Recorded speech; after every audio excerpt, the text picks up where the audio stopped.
Bismillahirrahmanirrahim. 10th class. Today we start our new chapter number 10, acid, bases and salts.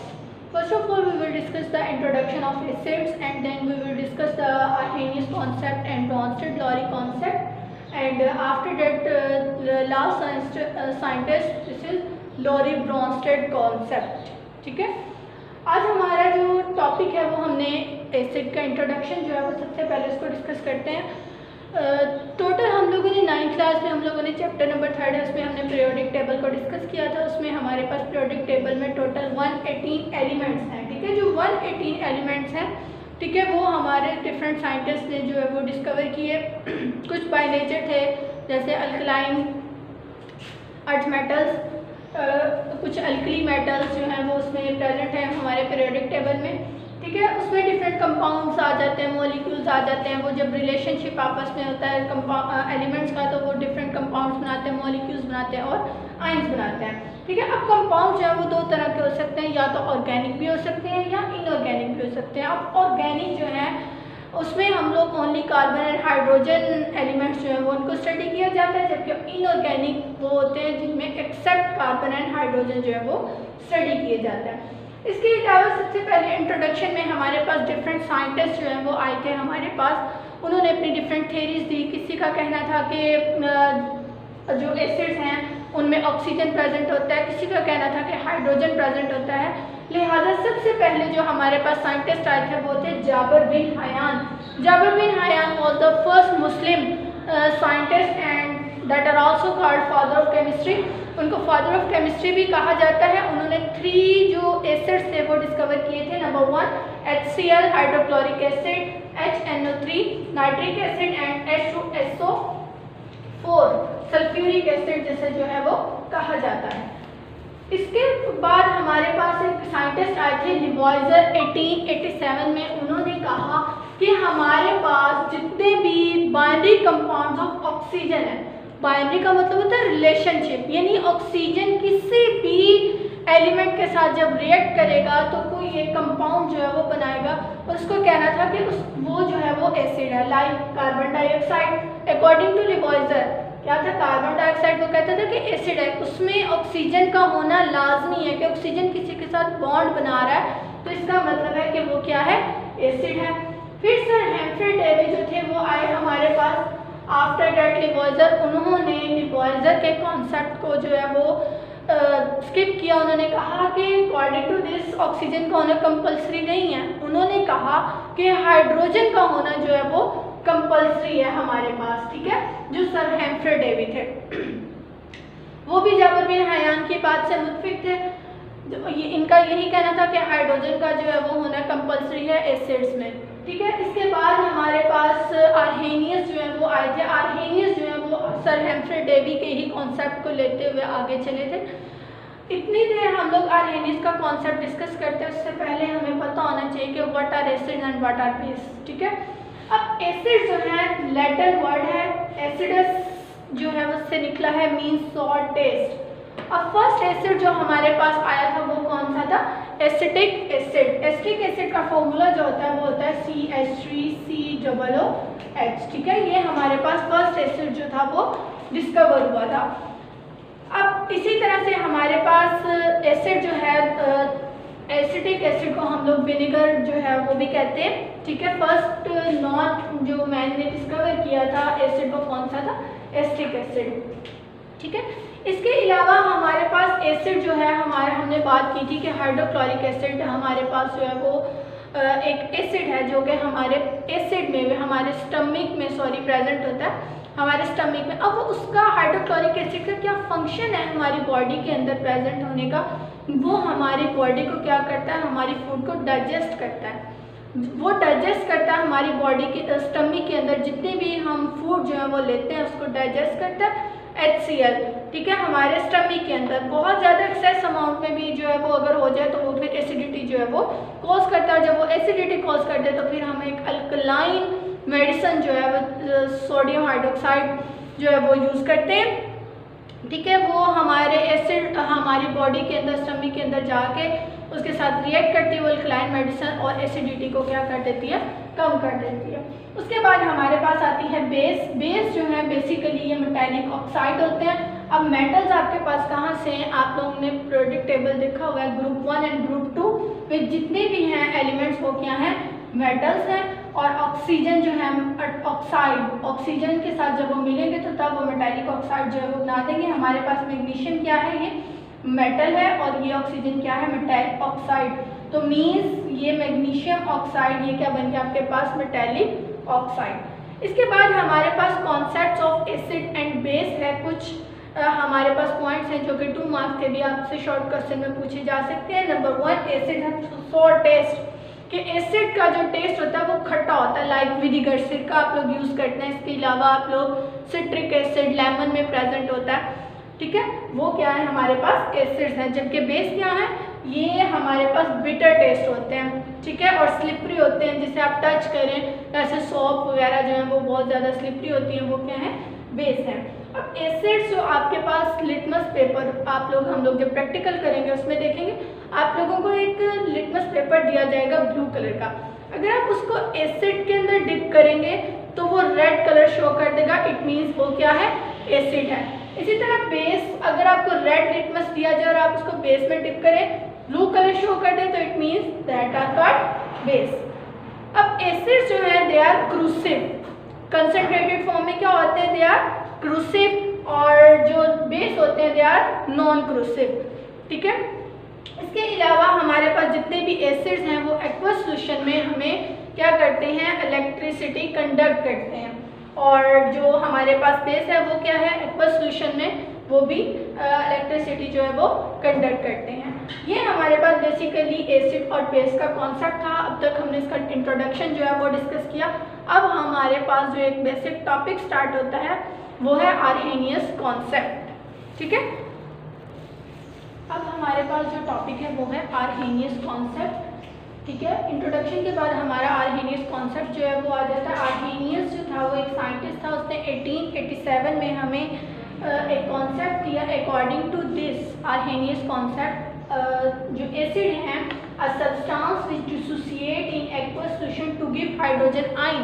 अब Arrhenius concept जो है वो कहते हैं कि एक्वस सॉल्यूशन में अगर हमें क्या मिले, हाइड्रोजन आयन मिले, तो इट मीन्स वो क्या है, एसिड्स है। और अगर हमारे पास बेस क्या होंगे, a substance which dissociate in aqueous solution to give hydroxide ion, अगर वो हाइड्रोक्साइड आयन दे रहे हैं तो इट मीन्स वो क्या है, बेस है, ठीक है। अब सपोज लेट्स सपोज हमारे पास एक एग्जांपल है, वो क्या है, HCl, ठीक है। अब HCl जब डिसोसिएशन का मतलब होता है कि ब्रेक डाउन होना किसी चीज की, ठीक है, मीन्स कि कोई भी हमारे पास जो चीज़ है उसकी क्या हो रही है, ब्रेक डाउन हो रही है। एक्वस सॉल्यूशन क्या है, लाइक हमारे पास वाटर है, वो एक सॉल्वेंट है, वो हम किसी भी कंपाउंड के साथ रिएक्ट करेगा तो वो क्या बनाएगा, एक्वस सॉल्यूशन। अगर वो हमें हाइड्रोजन आयन दे दे, वाटर के अंदर एक्वस सॉल्यूशन के अंदर एसिड होंगे जो एक्वस सॉल्यूशन में हमें हाइड्रोजन आयन प्रोड्यूस करें, तो वो क्या होगा, एसिड। लेट्स सपोज हमारे पास एक HCl की एग्जांपल है, ठीक है, एक्वस सॉल्यूशन में हमने इसको डिसोसिएट किया तो ये यहाँ से ब्रेक डाउन हुई, HCl पॉजिटिव, H पॉजिटिव और Cl नेगेटिव, ये हमारे पास क्या हुआ, हाइड्रोजन आयन प्रोड्यूस हुआ, मीन्स ये क्या है, हमारे पास एसिड है, ठीक है। बेस क्या है, which dissociate in aqueous solution to give hydroxide ion, अगर वो हमें हाइड्रोक्साइड आयन दे दे तो वो क्या है, बेस। लेट्स सपोज एक एग्जांपल है, हम उसको डिस्कस कर लेते हैं। सोडियम हाइड्रोक्साइड, ये क्या है, हमारे पास एक बेस है, ठीक है। जब ये डिसोसिएट होगी एक्वस सॉल्यूशन में, ब्रेक डाउन होगी, तो सोडियम मेटल है, पॉजिटिव चार्ज आ जाएगा, और हाइड्रोक्साइड आयन के ऊपर क्या होगा, नेगेटिव चार्ज आ जाएगा, तो लिहाजा ये क्या होगी, ये हमारे पास बेस होगी। आर्हेनियस कॉन्सेप्ट में दोबारा से रिपीट कर देती हूँ। आर्हेनियस कॉन्सेप्ट का कहना है कि अगर एक्वस सॉल्यूशन में हमें हाइड्रोजन आयन प्रोड्यूस हो जाए तो वो क्या होगा, एसिड, और अगर एक्वस सॉल्यूशन में हमारे पास हाइड्रोक्साइड आयन प्रोड्यूस हो जाए तो वो क्या होगा, बेस, ठीक है। इसके बाद इसकी कुछ लिमिटेशंस हैं, ये मैंने एक एक एग्जांपल पुट किया, आपकी बुक में जो है वो 2-3 एग्जांपल्स दी हुई है, वो आप ले सकते हैं।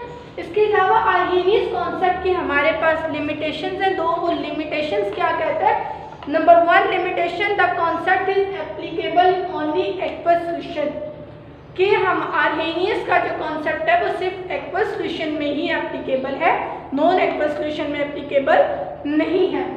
सेकेंड लिमिटेशन इसकी आर्हेनियस कॉन्सेप्ट की ये है कि ये only explain those compounds which produce only hydrogen ion and hydroxide ion, कि वो या तो हाइड्रोजन आयन प्रोड्यूस कर रहे हो या वो हाइड्रोक्साइड आयन प्रोड्यूस कर रहे हो। ये सिर्फ उन्हीं कंपाउंड्स को एक्सप्लेन कर सकता है, ये दूसरे कंपाउंड्स को एक्सप्लेन नहीं कर सकता।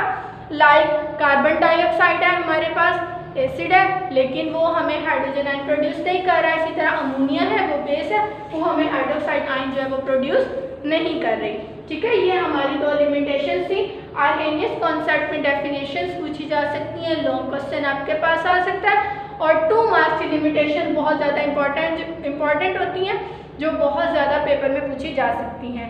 ठीक है, इसके बाद हमारे पास एक साइंटिस्ट एक नेक्स्ट जो कॉन्सेप्ट है वो है ब्रॉन्स्टेड-लॉरी कॉन्सेप्ट। अब ब्रॉन्स्टेड जो है वो क्या था, डेनिश केमिस्ट था। ठीक है, और हमारे पास लोअरी जो था वो क्या था, एक इंग्लिश जो है वो केमिस्ट था, ये इंग्लैंड का रहने वाला था, और ब्रॉन्स्टेड जो है वो डेनमार्क का रहने वाला था। इन्होंने 1923 में जो है वो अपना कॉन्सेप्ट दिया। इनका कॉन्सेप्ट बेस करता है प्रोटॉन ट्रांसफर पर। ज़्यादा मैं इधर लिख देती हूँ कि ये बेस किस पे कर रहा है, ये वाला जो हमारा ब्रॉन्स्टेड-लॉरी कॉन्सेप्ट है ये करता है प्रोटॉन ट्रांसफर पर बेस जो है वो कर रहा है हमारा ये कॉन्सेप्ट। ठीक है, अब प्रोटॉन जो है वो किस तरह से आपको पता चले कि ट्रांसफर हो रहा है, किस तरह से नहीं। लेट्स सपोज हम लोग एक हाइड्रोजन जो है वो ले लेते हैं, इसका एटॉमिक नंबर क्या है, 1 है। ठीक है, जब इसका एटॉमिक नंबर किसी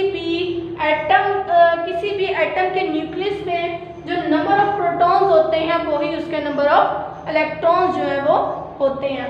अब यहाँ पर पॉजिटिव क्यों आएगा, जब भी आपका कोई एटम जो है वो अपना एक इलेक्ट्रॉन लूज कर देगा तो उसके ऊपर जो है वो कौन सा चार्ज आ जाएगा, पॉजिटिव चार्ज आ जाएगा, यानी डेफिशिएंसी हो जाएगी उसके पास तो उसके ऊपर पॉजिटिव चार्ज आ जाएगा, और जिसके पास एक्सेस अमाउंट में होंगे इलेक्ट्रॉन्स प्रेजेंट तो उसके ऊपर नेगेटिव चार्ज जो है वो आ जाएगा।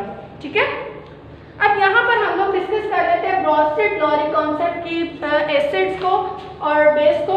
अब ब्रॉन्स्टेड-लॉरी कॉन्सेप्ट के अकॉर्डिंग एसिड्स वो हैं अ सब्सटेंस आपके मॉलिक्यूल भी हो सकते हैं और आपके आयन भी हो सकते हैं, that can donate a proton, जो आपको प्रोटॉन क्या कर दे, डोनेट कर दे इसको किसी और सब्सटेंस को, उसको क्या कहते हैं, एसिड। दोबारा से रिपीट कर देती हूँ, according to Bronsted Lowry concept a substance that can donate hydrogen ion और प्रोटॉन टू अनदर सब्सटेंस, किसी और को अपना प्रोटॉन डोनेट करते हैं उसको क्या कहते हैं, acid. Let's suppose one example हम डिस्कस करते हैं, HCl हाइड्रोक्लोरिक एसिड, अमोनिया। अब यहाँ से जो एसिड है वो क्या है, उसने कहा कि अपना प्रोटॉन ट्रांसफर करेगा किसको, यहाँ से इसकी ब्रेकडाउन हुई। ठीक है, ये जो हाइड्रोजन था ये किसके पास चला गया, NH3, ये अमोनिया था, क्या बन गया, अमोनिया आयन। ठीक है, और ये जो हमारे पास Cl था वो क्या आ गया, इधर नेगेटिव चार्ज आ गया। ठीक है, ये हमारे पास क्या हुआ, एसिड था, इसने अपना जो प्रोटॉन था वो ट्रांसफर किया अमोनिया को किसी और सब्सटेंस को, तो ये क्या बन गया, अमोनियम बन गया। ठीक है, ये बेस बन गया आपके पास, यहाँ तक क्लियर।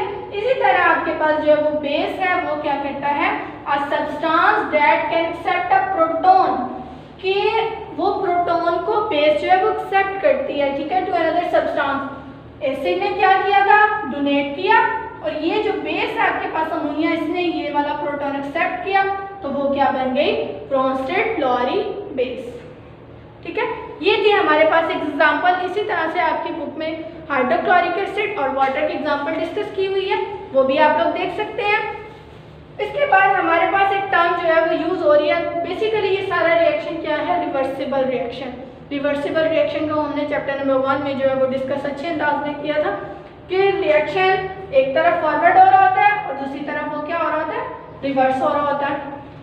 अब मैं यहाँ पर मॉलिक्यूल और आयन की भी बात आपको क्लियर कर दूँ।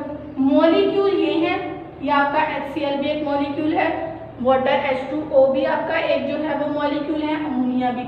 अब आयन की बात आती है जब आपके एसिड ने आपके आपकी बेस को क्या किया था, प्रोटॉन ट्रांसफर कर दिया था, यानी उसको डोनेट कर दिया था, तो वो एसिड था। और जब इसने एक्सेप्ट कर लिया तो वो क्या बन गई, बेस।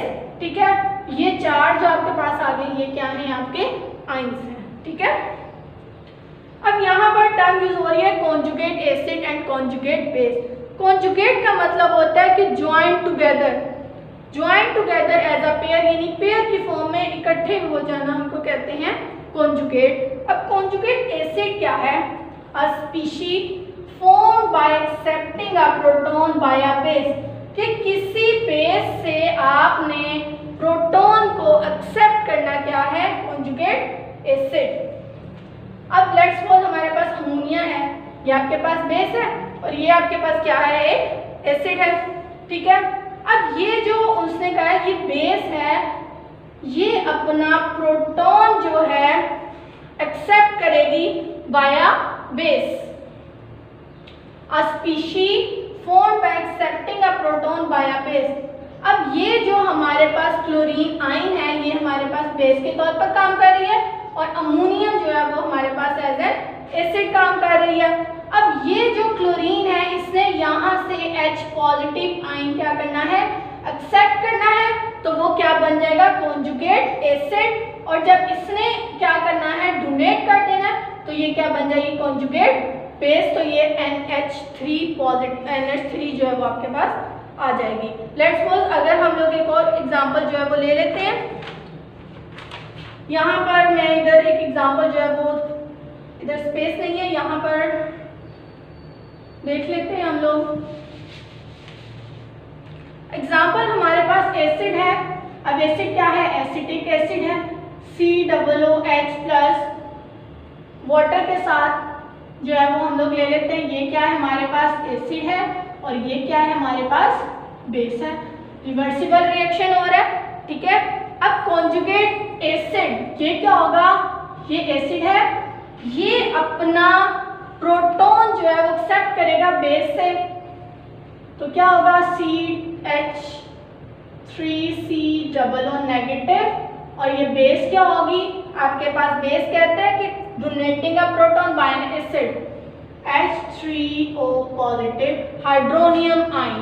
मींस आपके ये जो आयन्स थे बेस ने, ये आपका कॉन्जुगेट क्या है, ए बेस, और ये क्या है, कॉन्जुगेट एसिड।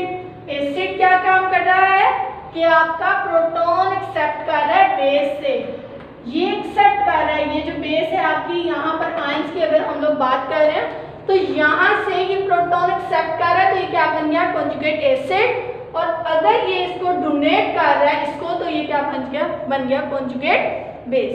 ठीक है, इसी तरह से कुछ एग्जांपल्स आपकी बुक में दी हुई हैं, आप लोग उनकी प्रैक्टिस करेंगे तो वो आप लोगों को उससे क्लियर हो जाएगा कि जो नेगेटिव चार्ज स्पीशीज होगी वो क्या होगी, कॉन्जुगेट बेस, और हाइड्रोनियम आयन जिसके ऊपर पॉजिटिव चार्ज आपके पास आ जाएगा वो क्या होगा, कॉन्जुगेट एसिड। ठीक है, ये था हमारे पास ब्रॉन्स्टेड-लॉरी कॉन्सेप्ट। इसी के अकॉर्डिंग हमारे पास अगर कोई भी सब्सटेंस, अगर हम लोग बात करते हैं कि वो एज एन एसिड भी काम कर रहा है और एज एन बेस भी काम कर रहा है, तो उसको हम लोग कहते हैं एम्फोटेरिक सब्सटेंस। लाइक हमारे पास एम्फोटेरिक सब्सटेंस क्या होंगे, a substance that can act as an acid और एक्ट एज एन बेस, उसको क्या कहेंगे हम, एम्फोटेरिक सब्सटेंस। उसके बाद कुछ लिमिटेशंस आ जाती हैं। लिमिटेशंस में एम्फोटेरिक सब्सटेंस को हमने डिस्कस किया अभी। एम्फोटेरिक सब्सटेंस जो एसिड्स के तौर पर भी काम करें, कंपाउंड, और जो बेस के तौर पर भी काम करें, उसको क्या कहते हैं, एम्फोटेरिक सब्सटेंस लाइक वाटर। ये हमारे पास एक एम्फोटेरिक सब्सटेंस है। ठीक है, इसके बाद इसकी कुछ लिमिटेशंस जो हैं ब्रॉन्स्टेड-लॉरी कॉन्सेप्ट की, वो हम लोग देख लेते हैं। लिमिटेशंस, नंबर 1 लिमिटेशन जो है वो इसकी वो ये है कि it is observe that there are certain substances which behave as acid do not have ability to donate a proton, कि वो अपना प्रोटॉन डोनेट नहीं कर सकते लेकिन होते वो एसिड ही हैं। लाइक SO2 एसिड तो है लेकिन अपना प्रोटॉन डोनेट नहीं कर सकता। इसी तरह से बेस है हमारे पास CaO कैल्शियम ऑक्साइड बेस है, लेकिन ये एक्सेप्ट जो है वो नहीं कर सकती प्रोटॉन। इसलिए ये कुछ लिमिटेशंस जो हैं वो हमारी ब्रॉन्स्टेड लॉरी कॉन्सेप्ट की थी। नेक्स्ट हमारा जो टॉपिक होगा वो इंशाल्लाह हमारे नेक्स्ट लेक्चर में होगा। जज़ाकुमुल्लाहुल खैर।